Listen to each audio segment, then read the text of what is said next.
Hello friends, स्वागत है आपका हमारे यूट्यूब चैनल पे।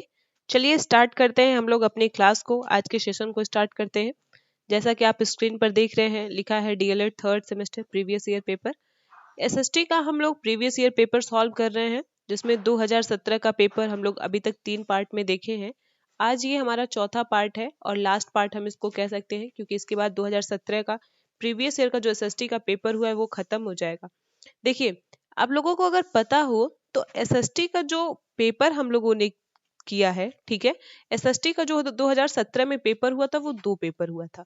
एक पेपर हुआ था कि वो पहले हो गया था, फिर पेपर लीक हो गया, इसकी वजह से दोबारा पेपर हुआ, ठीक है। तो जो हम लोगों ने पेपर सॉल्व किया वो पहला पेपर सॉल्व किया है। इसके बाद जो वीडियो आपको मिलेगा तो 2017 का जो लीक होने के बाद का जो पेपर हुआ था वो कराया गया था, ठीक है। पोस्टपोन हो गया था ये पेपर, तो उसको हम लोग अब इसके बाद वाले पार्ट में देखेंगे। तो चलिए स्टार्ट करते हैं, लेकिन उसके पहले हम लोग बात कर लेते हैं अपने ऐप के बारे में। आपको स्क्रीन पे ये एक ऐप का लोगो दिख रहा होगा, ठीक है। ये हमारे ही यूट्यूब चैनल का जो नाम है उसी के नाम पे ये हमारा ही ऐप है, ठीक है। सत्यम क्लासेस के नाम से ये आपको ऐप मिल जाएगा।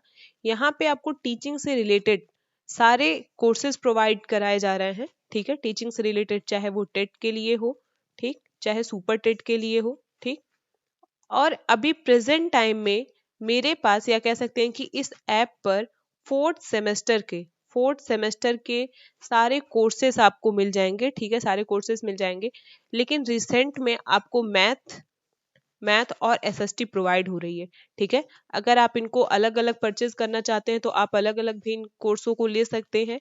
और अगर आप इसका कॉम्बो कोर्स खरीदेंगे तो कॉम्बो कोर्स में आगे इसमें और भी सब्जेक्ट के वीडियोस पढ़ते रहेंगे, ठीक है। तो आप इस ऐप को डाउनलोड करिए, अगर आपके कोई फ्रेंड सर्कल में है तो आप उनको भी शेयर करिए। और खास करके ये कोर्स कह रहे हैं कि जो बैक वाले बच्चे हैं, जिनका मान लीजिए मैथ में बैक लगा हुआ है, उनके लिए ये काफी अच्छा है, क्योंकि उनको अलग से मैथ का भी कोर्स मिल जाएगा, ठीक है। चलिए आ जाते हैं फिर हम आज के टॉपिक पर। देखिए, ये वस्तुनिष्ठ से यानी कि ऑप्शनल से कुछ क्वेश्चन बचे हुए थे, उसको हम देखेंगे। पहला क्वेश्चन है, राज्यसभा की सदस्यता के लिए उम्मीदवार की आयु होनी चाहिए, ठीक है।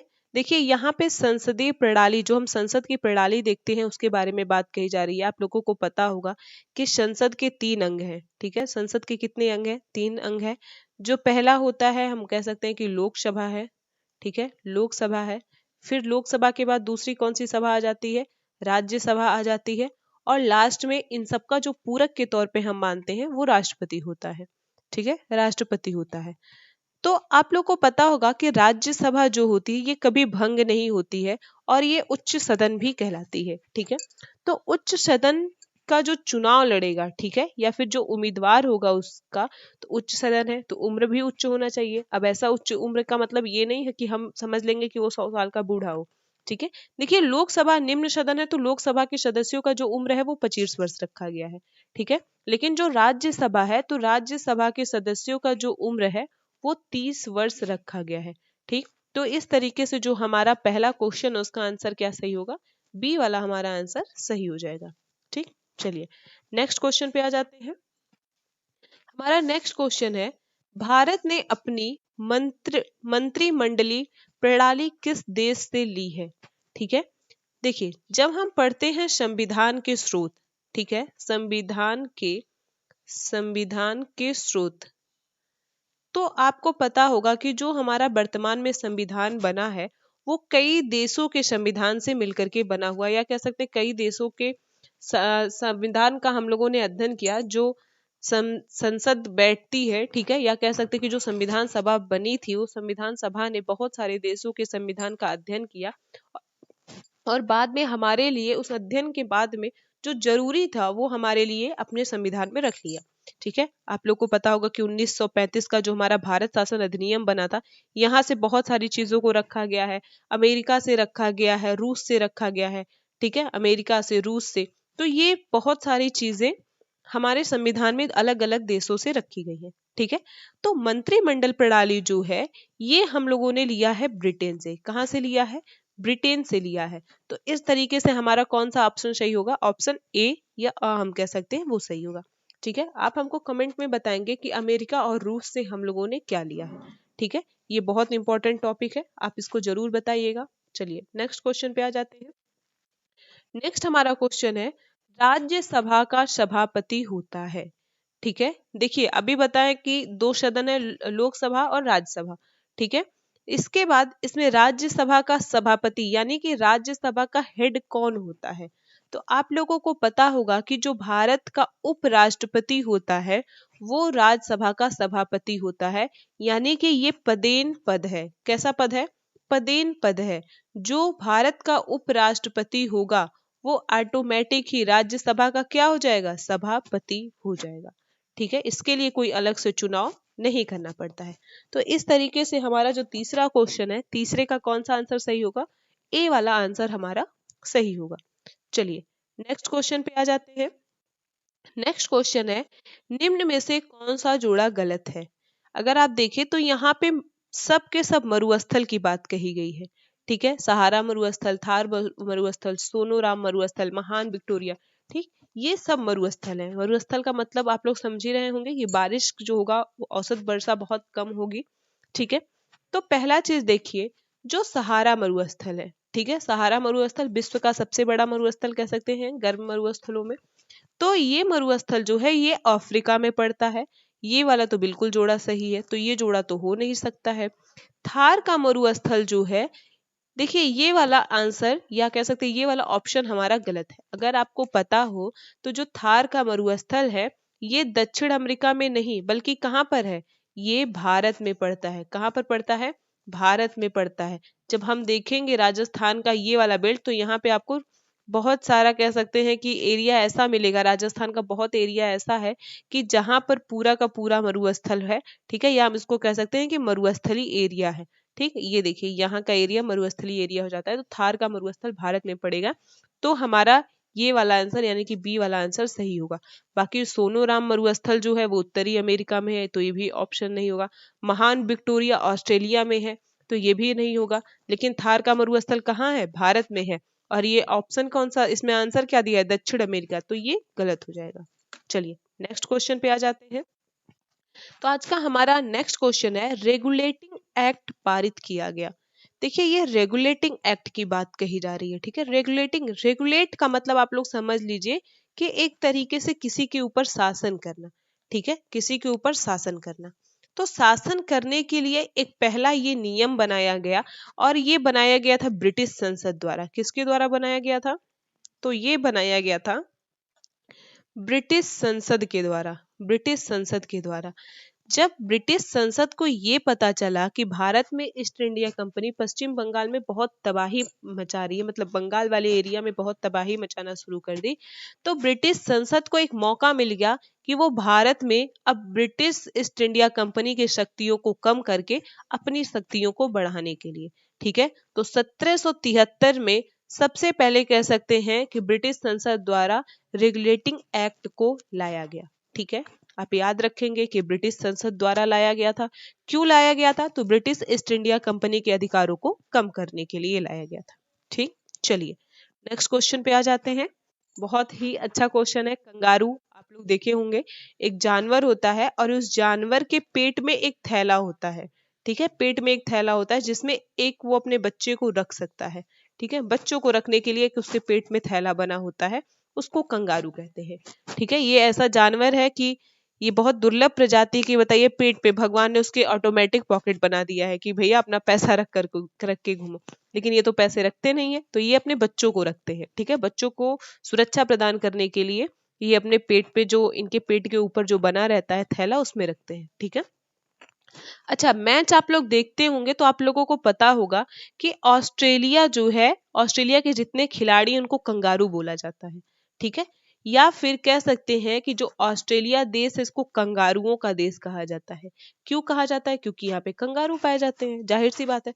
तो यही तो हमारा क्वेश्चन था, पूछा गया कंगारू पाए जाते हैं, तो ऑप्शन हमारा बी सही होगा, क्योंकि बी में ही लिखा है ऑस्ट्रेलिया और ऑस्ट्रेलिया में ही कंगारू पाए जाते हैं। ठीक है, चलिए नेक्स्ट क्वेश्चन पे आ जाते हैं। तो आज का हमारा कह सकते हैं जो नेक्स्ट क्वेश्चन है, ठीक है, जो हमारा अति लघुत्तरी का पहला क्वेश्चन है, तो उसमें पूछा गया है कि सदाबहार वन किसे कहते हैं। ठीक है, सदाबहार, सदाबहार का मतलब सोच समझ लीजिए कि सदैव हरा भरा रहने वाला, सदैव हरा भरा रहने वाला वृक्ष, सदैव हरा भरा रहने वाला वृक्ष। ठीक है, तो किसे कहते हैं? आप पहले मैप से समझिए। ये देखिए, ये हमारा मैप बन गया, ये हमारा बन गया पूरा ग्लोब पृथ्वी। ये हो गया 0 अंश अक्षांश, नीचे आ गया 23.5 अंश अक्षांश हो गया हमारा साउथ में, और ऊपर गए तो 23.5 अंश अक्षांश हो गया हमारा नॉर्थ में, यानी कि उत्तर में। ठीक है, तो 23.5 अंश नॉर्थ से लेकर के 23.5 अंश साउथ के बीच जो वृक्ष पाए जाते हैं ये सदाबहार वन होते हैं। कैसे वन होते हैं? सदाबहार वन होते हैं, सदाबहार वन। ठीक है, यानी कि सदाबहार वन कहाँ पाए जाएंगे? जहां पे उच्च तापमान और उच्च वर्षा हो। क्या होना चाहिए? उच्च तापमान, उच्च तापमान और उच्च वर्षा, उच्च वर्षा। तो जहां पे उच्च तापमान और उच्च वर्षा होगा वहीं पे सदाबहार वन होंगे। तो सदाबहार वन हम इस तरह से लिख सकते हैं कि वर्ष भर, वर्ष भर हरे रहने वाले, हरे रहने वाले वृक्षों को, वृक्षों को, या कह सकते हैं कि वनों को, ठीक है, क्योंकि यहाँ पे हमसे वन पूछ रहा है, वनों को सदाबहार वन कहते हैं, सदा बहार वन कहते हैं, सदाबहार वन कहते हैं। ये वन अपनी वृक्षों को, वृक्षों की पत्तियों को, वृक्षों की पत्तियों को कभी नहीं गिराते हैं, कभी नहीं गिराते हैं। ठीक है, तो वो कैसे बन हो जाएंगे? सदाबहार बन हो जाएंगे, सदैव हरे भरे रहेंगे। ठीक है, चलिए नेक्स्ट क्वेश्चन पे आ जाते हैं। तो आज का हमारा क्वेश्चन जो है वो पूछा गया है कि भारत का प्रथम नागरिक कौन होता है? ठीक है, देखिए ये बहुत ही अच्छा क्वेश्चन है, कह सकते हैं ये सबको पता होना चाहिए कि भारत का प्रथम नागरिक किसे कहा जाता है। तो देखिए, प्रथम नागरिक उसको कहा जाता है जो देश का गार्जियन हो। ठीक है, जो देश का सबसे बड़ा गार्जियन हो। तो प्रथम नागरिक कहते हैं भारत के राष्ट्रपति को। किसको कहते हैं? भारत के राष्ट्रपति को, राष्ट्रपति को भारत का प्रथम नागरिक कहते हैं, प्रथम नागरिक कहते हैं। ठीक है, तो इस तरीके से ये हमारा जो क्वेश्चन उसका आंसर क्या हो जाएगा? भारत के राष्ट्रपति को। अब आपको कमेंट करके ये हमें बताना है कि वर्तमान में भारत के राष्ट्रपति कौन है। ठीक है, वर्तमान में भारत के राष्ट्रपति। ठीक है, आपको राष्ट्रपति बताना है, प्रेजेंट टाइम में कौन राष्ट्रपति है। ठीक है, चलिए नेक्स्ट क्वेश्चन पे आ जाते हैं। तो जो हमारा 9वां क्वेश्चन है वो लिखा है गया है कि संसदात्मक व्यवस्था किसे कहते हैं? ठीक है, या संसदीय प्रणाली भी इससे पूछा जा सकता है कि संसदीय प्रणाली किसे कहते हैं। तो आप लिख सकते हैं कि जिसमें कार्यपालिका, जिसमें कार्यपालिका अपनी लोकतांत्रिक, लोकतांत्रिक वैधता, वैधता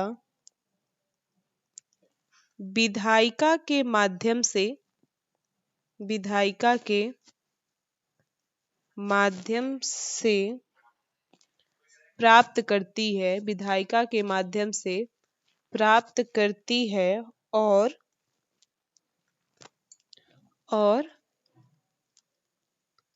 विधायिका के प्रति, विधायिका के प्रति उत्तरदायी होती है, होती है, उसे संसदात्मक व्यवस्था कहते हैं, संसदात्मक व्यवस्था कहते हैं, कहते हैं।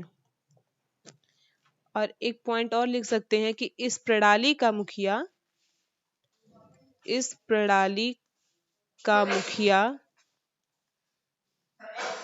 मुखिया राष्ट्रपति होता है। ठीक है, तो ये हो गया हमारा संसदात्मक व्यवस्था किसे कहते हैं, उसका आंसर। आप लोग इसको लिख लीजिएगा, याद कर लीजिएगा, मे बी क्वेश्चन पूछा जाए।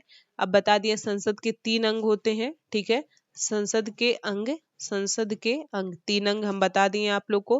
पहला हमारा क्या हो गया, लोकसभा। दूसरा क्या हो गया, राज्यसभा। और तीसरा हमारा क्या हो गया, राष्ट्रपति।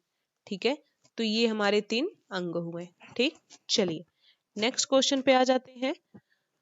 तो हमारा आज का लास्ट क्वेश्चन है कि राज्यसभा में कितने सदस्यों को राष्ट्रपति द्वारा मनोनीत किया जाता है। ठीक है, देखिए यहाँ पे राज्यसभा में मनोनीत करने की बात कही जा रही है, और इतना तो हमें पता चल गया कि राष्ट्रपति कुछ सदस्यों को राज्यसभा में मनोनीत करने का मतलब होता है कि जिनका चुनाव नहीं होता है। ठीक है, यानी कि राष्ट्रपति उनको चुन लेते हैं। ठीक है, मनोनीत मतलब आप इतना समझिए कि चुनाव उनका नहीं होगा। ठीक, या हम इसको कह सकते हैं कि जनता द्वारा चुनाव नहीं होगा। चुनाव किसके द्वारा होगा, राष्ट्रपति द्वारा होगा। तो याद रखेंगे राज्यसभा में 12 सदस्यों को राष्ट्रपति मनोनीत करता है। अब वो क्षेत्र कौन कौन से होते हैं, तो कुछ क्षेत्र आप याद कर सकते हैं, कला, खेल,